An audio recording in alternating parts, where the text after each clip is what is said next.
Bangolo a encore connu un coup d'arrêt des activités suite aux manifestations de rue dans la foulée de l'appel de l'opposition à se dresser contre la candidature d'Alassane Ouattara. Après des échanges francs, Évariste Méambli n'a pas manqué d'asséner des vérités aux jeunes. Le problème de Bangolo est pour tout le Guémon. Mais, je vais vous dire que la meilleure manière de revendiquer, c'est la diplomatie politique et non les marches. Il faut qu'on se parle franchement. Je suis rentré au RHDP avec une indépendance totale. Je ne suis pas un laudateur d'Ahmed Bakayoko. Je le dis haut et fort. Ce n'est pas en cassant tout à Bangolo que l'Orbabo rentrera en Côte d'Ivoire. On utilisera toutes les voies possibles, c'est voulu très préciser Évariste Méambli. Tout en dénonçant le comportement des partisans du président du conseil régional du Guémon, le député de Bangolo a indiqué être venu parler aux jeunes et non à des microbes. Ceux-ci ont tenté de l'empêcher de prendre part à la rencontre. Il faut arrêter toutes les marches car les sanctions, c'est dans les urnes a-t-il recommandé. Pour Roger Ba, président de la jeunesse PDC, a révélé que la marche de la jeunesse de Bangolo n'a rien à voir avec le 3e mandat du président Alassane Ouattara. Nous sommes enfants de Bangolo et nous ne pouvons pas brûler notre département. Les limites des territoires sont l'objet de notre mécontentement. Si rien n'est fait, il y aura pire que ça.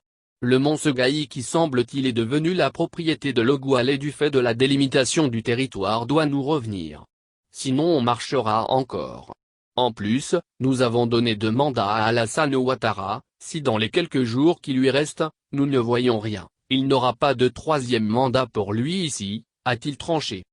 Je suis venu pour vous écouter. Le Premier ministre m'a chargé de vous demander ce qu'il faut faire pour qu'il y ait la paix en Côte d'Ivoire et surtout à Bangolo. Je ne suis candidat à aucun poste ministériel. Quand il y aura la cacophonie, personne ne nous écoutera et nous prendra au sérieux. Pourquoi nous l'évêques est candidat aux élections présidentielles pour que nous manifestations et brûlons tout. Ce n'est pas moi Méambli qui vais résoudre les problèmes de Bangolo, mais c'est pour envoyer vos préoccupations aux décideurs. Je suis venu vous demander ce qui vous fâche, a fait savoir le député de Fakobli. Tour à tour, les jeunes des partis politiques, de la société civile et des chefs ont égrené ce qui met le feu aux poudres à Bangolo. Il y a eu trouble à Bangolo. Il s'est dit que c'est la jeunesse FPI qui marche contre le pouvoir de Ouattara. Ce sont des jeunes du RHDP qui sèment le trouble à Bangolo. Ce sont les proches d'Adjaro, président du conseil régional.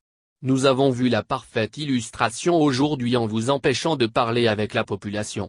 Quand il y a des troubles, ce sont les femmes qui sont violées, qui perdent leurs enfants et leurs époux. Nous ne voulons plus de troubles.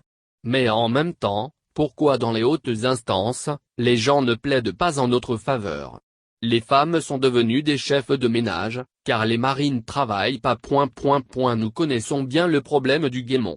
Ce sont les cadres et certains jeunes qui passent leur temps à dénigrer les autres sur les réseaux sociaux, à fustiger Djinina, responsable des femmes. À l'instar des premiers intervenants, Doarsen, Taorikmon, Julien Badiao, tous des leaders politiques de jeunesse et Gonir Marique, président de la jeunesse communale, ont décrié l'oisiveté de la jeunesse, la non-promotion des cadres, la libération des prisonniers de la crise post-électorale de 2010, avec le retour de tous les exilés et la perte de confiance aux élus, aux cadres et aux autorités administratives.